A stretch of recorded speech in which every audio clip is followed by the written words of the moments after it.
Isa na ang vice president ng BRC, Binyo Riders Club. Ah, gano'n, no? Mga motor naman ang hawak niya. Tama yun. Kaya madalas kayo naapektuhan eh. Kaya puro checkpoint ng abutin niyo. Diba? saka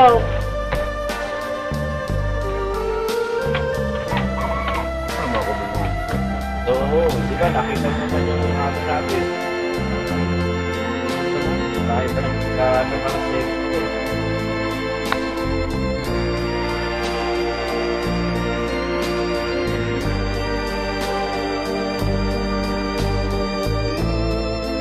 ng financial statement ng panahon ko.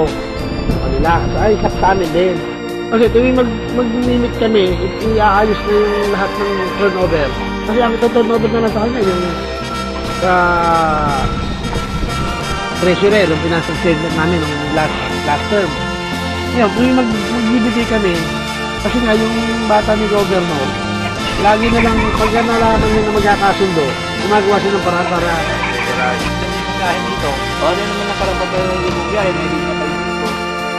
Ano pa kagyarihan niya? Hari ba siya rito? Ano lang naman ang tanong mo dun eh. Kung meron ka, meron kami. Kaya yung iyo, amin, tapos. Kung wala kang kapangyarihan para pagbawalan kami. Ano ba yung prangkisa ninyong prangkisa namin? Simple. Basta kami, akto rin kami. Wala tayong problema pag-usapan ko. Diba? Mamabaitan din. Dito mo, simple tanong lang eh. Ano karapatan mo para pagbawalan mo kami? Sino ka ba? So, bakit? Hindi mo ba kaya magpagawa ng sticker? O, may sticker ka na, lagyan mo pa ng acto. Hindi national tayo. Pag medyo tarantado, hindi sa mapatawag natin.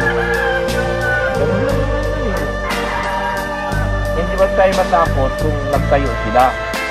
Karapatan nila yon, pero may karapatan din tayo. Ngayon, paramihan na lang tayo ng member. Di ba? Anong benefit? Ano ba benefit ay binibigay niya sa doon sa lokal ay governor?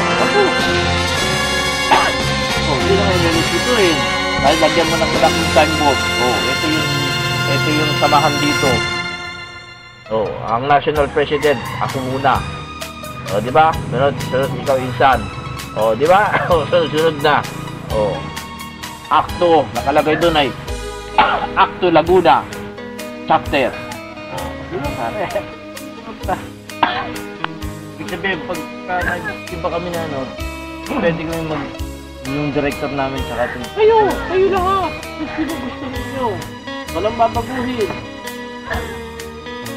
Ay, alis lang namin sila. Ay, syempre ba? Kayo na may-ari nung samahan nyo eh. Kumbaga, hihiwalay na tayo. Pero hindi tayo hihiwalay doon sa terminal. Dahil kung sino mas marami, yun ang respetuhin.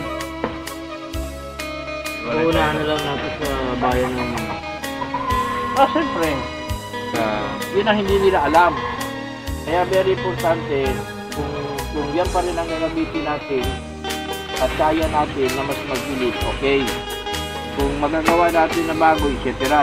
Dalawang option tayo. Pero, ilista na ninyo yung sino mga officer mo para yun ay ipapile ko doon.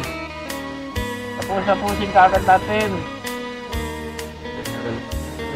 natin. Hindi, yun. Bakit gusto ba ng mga tao nakausap sa kanila siya? Mga matitigas na mga may tao, yun naman na kunin nyo. Diba? Yung mga may tao siyang hawak. Yung dating so, sabi pangalan lang, wala ka din mga requirements ng bibigyan sir, mga pangalan lang. Oo, pangalan lang. Pagkatapos, nasaglit natin yung ano mo, na yung officer.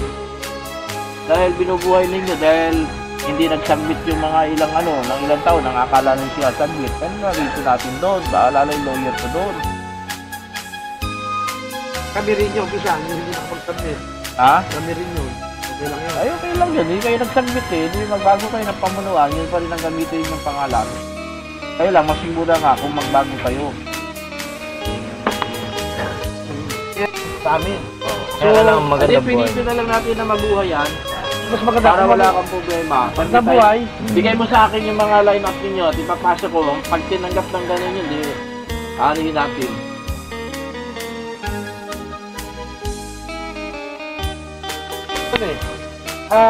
Hindi lang yung ang itinatalo lang ng presidente ko, nagbigay sila ng 2 kilong bigas, 100 piso sa dilata ng eleksyon. Kaya yung mga ibang mga membro, hindi naman daw ako kalaban, sinubukan ko siya Okay, ganito. Diba? Sinasabi mo na magaling ka. Kapal kami sa ICC. O sige, para maging malinis tayo, lumabang ka ng pagka-presidente mo, tayo lang maglaban. Kasi lang namahamunan mo dun eh. Diba? Ang hilingin natin, para maging masiwasay po sir, wala nang masyadong dahil naghahangat din naman siya maging presidente. Kasi, pagkakaisaan po ng nakakarami, pag-eleksyon, silang dalawa lang. Silang dalawa lang ang maglalaban, presidente lang.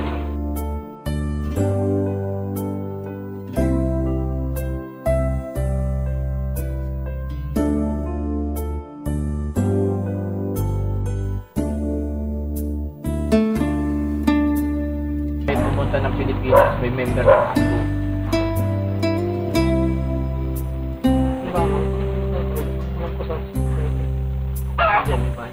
Kaya yung virus ninyo, yung dati na.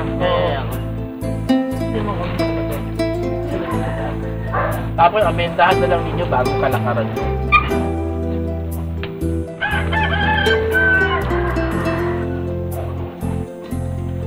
Dapat binigyan nyo rin ako ng copy ng ganyan para makakita ko rin. na kayo Anong kaso yung Tapa, kasi nagtaon siyang 13 years siyang presidente, hindi siya nag-turnover ng lahat. So, nagkaso namin niya, kaya lang, yung proper value hindi namin malaman. Hindi ba talaga yan? may ano na ba ng fiscal? Wala nga, yan lang ang papel namin. Walang resolution? Wala pang resolution. Hindi gawin ninyo kung kailan yung final, hihingi tayo ng dun sa Court of Appeal para ang lumalabas ay sulatan yung fiscal kung bakit. Hindi kaya, pag bumalik ako rito, kung yung case number nito kung kanino, ako nang pupunta doon sa fiscal. Sa Malabon kayo, Malabon, oo, may member tayo.